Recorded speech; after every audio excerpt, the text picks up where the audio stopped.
পক্ষে আমাদের দুই না, তাদের প্রতিনিধি হিসাবে আমরা সেখানে আসছি।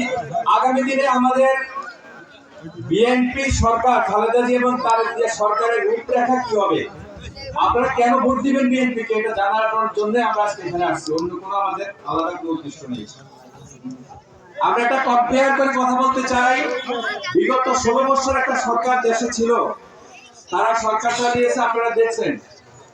সবচেয়ে বেশি খারাপ সাইড হলো আমাদের এখানে মঞ্চে আছেন আমাদের এই ইউনিয়নের সভাপতি আলী আকবর, প্রাক্তন চেয়ারম্যান হাবিবুর রহমান, উপজেলা বিএনপির ভাইস প্রেসিডেন্ট আলী হোসেন মন্টু, যুব দলের প্রেসিডেন্ট বাহার সহকারে অনেক নেতৃবৃন্দ আমাদের সুশিপাড়া উত্তর ইউনিয়নের বিগত 16 বছরে বহুদিন জেলখানায় পড়েছিল।